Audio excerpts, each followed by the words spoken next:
Yo, what is up guys, and welcome back to Mc80's Entertainment. I'm your host as always, Adam McGahee. Coming at you guys with a more modern story for once, as we will be going over the new ongoing comic series, Batman vs. Robin. While there was an animated film in 2015 under the same name, this has a completely different story and is continuing the mainline story of the current Batman comics. This tale is already shaping up to be an absolutely insane one, so without further ado, grab the Diet Coke, sit back, relax, and enjoy part 1 of Batman vs. Robin. The story begins with Bruce Wayne making his way to Wayne Manor on a stormy evening. After not having been to the mansion for quite some time, the man questions what drove him back there. He remarks that the desire to come here was so strong and could not have just been nostalgia. It was something more. Suddenly, Bruce hears a knock at the door, and upon answering, it is revealed to be none other than Alfred, where both men are rather shocked to see each other. Bruce was especially skeptic of this Alfred after he had witnessed him literally get his neck snapped by Bane in the City of Bane storyline. Yeah, I'd be a little skeptic too. Unless this guy is just the Giga Chad of an Alfred from the Beware the Batman TV show. Dude could definitely survive that. Alfred then panics and tells Bruce that Bane and Thomas Wayne's Batman were holding Bruce's son Damian hostage upstairs, which heightens Bruce's curiosity, as this is only something the real Alfred could have known, as it was the last thing he witnessed before his death. Bruce then calms the dude down and tells him that this was all months ago, much to the shock of poor Pennyworth. Knowing that Wayne was skeptical of him, Alfred then agreed to a nice spot of tea, while Bruce hounded him with the most intense Batman-like questions to confirm his identity. Getting every one of the questions right, Alfred then proves things even further by knowing the code to access the Batcave, which he and Bruce enter. As they made their way downstairs, the near supernatural feeling of nostalgia begins to overwhelm Bruce once again. Once he turns on the lights to the cave, he is then greeted by the voice of none other than his son Damian, sitting atop the giant penny, all while dripped out fresh to death, while accompanied by his new superpowered magical homies, Jakeem Thunder and Tim Hunter.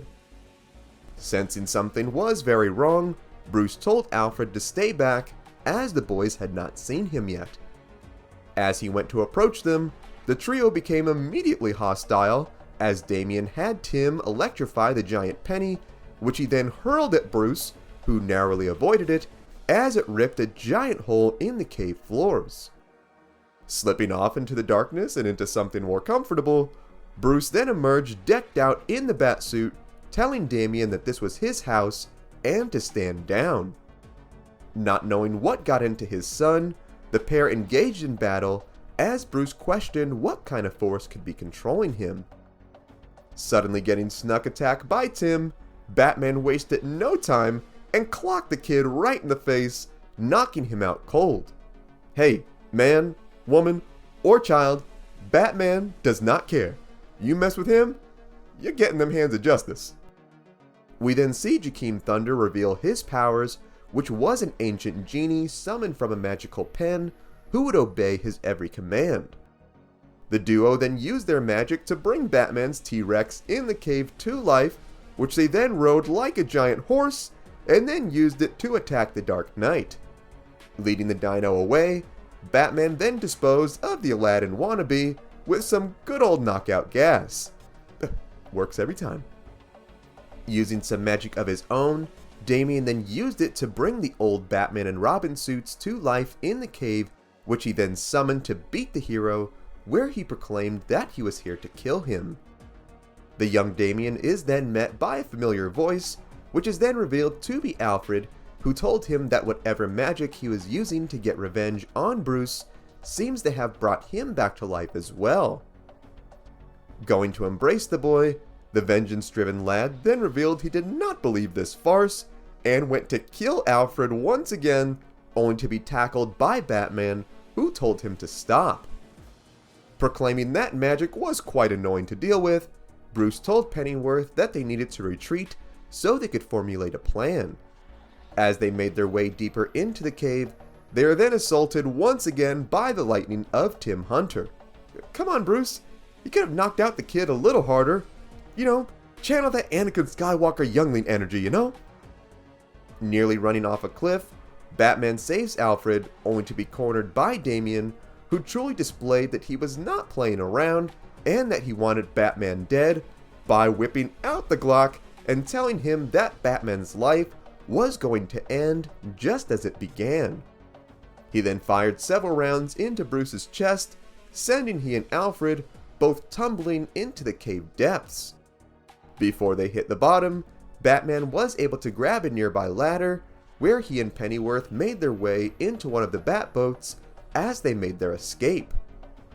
Bruce then revealed that his suit shielding managed to keep the wound from being fatal and promised to get Alfred to safety. Alfred, after just having come back from the dead, was not about to abandon the men and let them kill each other, and vowed to stay by their side as they were his family. Embracing in possibly the most wholesome and Batman hug we've seen yet, Bruce declared that they would stop at nothing to save his son. As the pair got to shore, Bruce told Alfred that Damian was using some kind of dark magic for his recent power-up. Knowing he would need some assistance in the land of magic, Bruce retrieved his magical key given to him by Zatanna that would allow him to access her location. Upon entering her house, Bruce sensed that something was terribly wrong. The men then came across a very disturbing sight, which was the sorceress herself being hung by a magical noose in her room. At first thinking her dead, a weakened voice came from the woman's body, revealing that she was simultaneously both alive and dead for the time being. She tells him that Damian was on an unstoppable rampage and had used his intellect to dispose of the Justice League Dark members to get the tools necessary to kill Batman. Wondering how in the world his son could be capable of all this, Zatanna told him that they did not have much time and must use the key in the room next door to unlock a dimension that would reveal just what Damian had done. Batman then obliges and uses the key, where he and Alfred enter a bizarre white room, their destinations unknown. We then cut to Damian, who enters a mysterious dark room and then speaks to a mysterious figure, telling him that he will need greater weapons and resources if he were to kill his father. The beings that the boy was talking to is revealed to be the powerful demon Nezha and his grandmother, mother of Ra's al Ghul, aka Mother Soul, as they sat over some of the most powerful magic items in reality. And that is part 1 of Batman vs. Robin. This is shaping up to be an insane tale, and the fact that Damian Wayne is working with a straight up demon to kill Batman is completely absurd and is absolutely in character for such a diva. We love you, Damian. Part 2 just recently came out, and we will be covering it soon on the channel, so stay tuned. More than anything, I want to hear what you think. Why do you think Damian is so set on killing Batman, and what do you think will happen next? Sound off in the comments. Also be sure to give this video a like if you enjoyed today's content, subscribe to the channel, and tap the bell icon to be notified of all of our latest videos. Thank you so much for watching.